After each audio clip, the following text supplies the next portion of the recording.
So ito yung gagawin natin ngayon. Magkabit tayo ng Universal AC Control System para dito sa LG 1.5 tons or TR split aircon.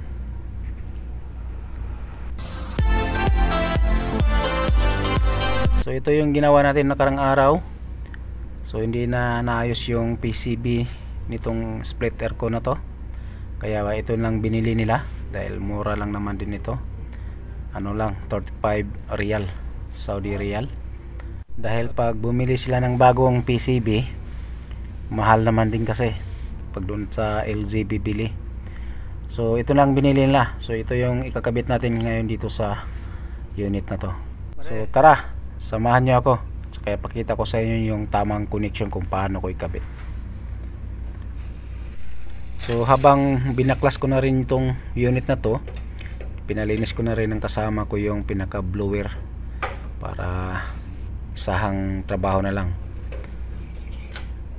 At saka habang tinanggal rin or nilinis ng kasama ko yung blower, nilinis ko na rin itong motor para maganda, parang bago talaga yung ano natin resulta pag matapos na natin. Ito naman kasi guys yung connection ng ano na to, bagong Universal AC Control System. Simple lang naman. At saka ano lang siya, may sarili din siyang step down na transformer para dun sa PCB. So mamaya pakita ko sa inyo yung connection ko at saka kung paano ko ginawa yung ano, dahil yung PCB na to ano siya, meron siyang 3 speed na fan. Tapos ito kasing ano na to, yung blower motor na to, dalawang supply lang.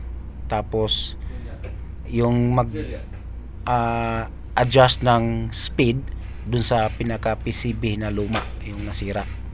Kaya ang gagawin natin, magja-jumper tayo. Mamaya ipakita ko sa inyo para kahit ilipat ng owner o may-ari ng unit na low, medium, high, hindi siya mag-switch off dahil nga dalawang wire lang yung ano, power supply nitong motor blower. Hindi katulad ng mga ordinaryong blower na tatlo, merong high, medium, low.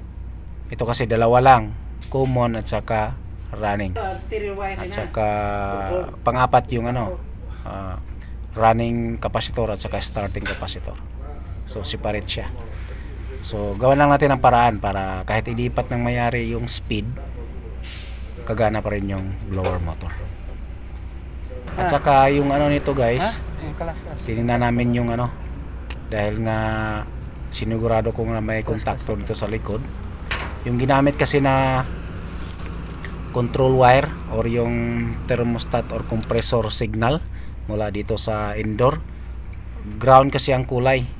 Tapos nag-alala ako baka mamaya ground yung ano na yon, baka mamaya magkaroon pa tayo ng shorted pag mag-switch on na tayo. Kaya pinabuksan ko yung kasama ko yung outdoor, sinigurado ko na may contactor siya.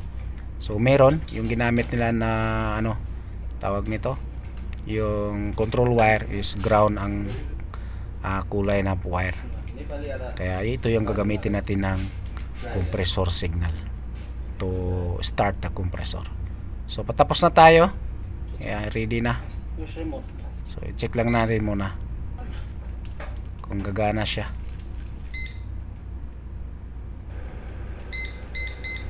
So okay yung connection natin, gumana na rin yung compressor, lamig na yung coil or yung piping. So ito yung connection kung paano ko ginawa guys. So ito yung wiring natin guys. Itong brown, yan yung neutral. Tapos yung blue, yan yung line.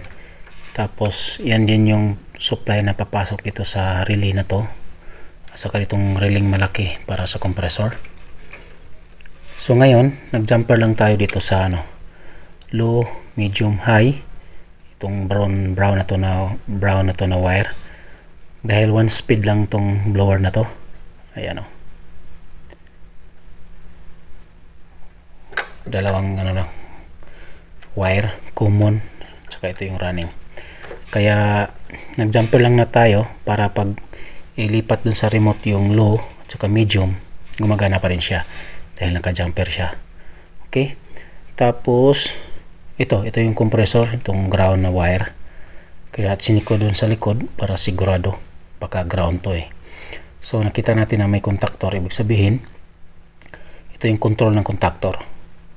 So dito natin nilagay sa relay nito. Ayan o. So ito kasi itong relay na to para sa compressor or sa outdoor unit. Tapos ito yung sa heater, so or sa heat pump. Tapos itong kasunod high, medium, tsaka low. Kaya nag-jumper tayo dahil 1 speed lang yung motor natin. Tapos yun, ito yung transformer niya. Tapos ito yung separate na capacitor ng blower. Ito yung transformer niya. Okay, so ganun lang pag wiring or pag modify ng control nitong split aircon pag sira yung PCB niya. Yan lang yung connection na binago natin. Yan. So ito, ikabit lang to natin ito sa harapan. Ito yung air sensor niya dito sa sa taas. Okay, so yan lang yung connection niya. Simple. Naglagay lang tayo ng jumper dahil 1 speed lang yung blower motor. So assemble natin, iayos natin dito sa loob. Okay, mostly talaga ito yung ginagawa ko guys, lalo na pag masisira yung mga PCB, dahil mura lang naman kasi ito. Ang mahal kasi ng bagong PCB pag bumili tayo sa pinaka company. Kaya ito yung ginagawa kong alternative na paraan. Okay, so yan, tapos na natin. Dinikit ko lang tong sensor o receiver dito sa harap. Ayan, check natin. So ayan, gumagana na. So ito yung ginagawa ko guys pag masira yung mga PCB na mga split aircon. Mura lang naman ito. At saka yun din yung ginagawa kong paraan para kahit ilipat dun sa medium low, gagana pa rin yung blower. Okay, so ayan, okay na. Thank you.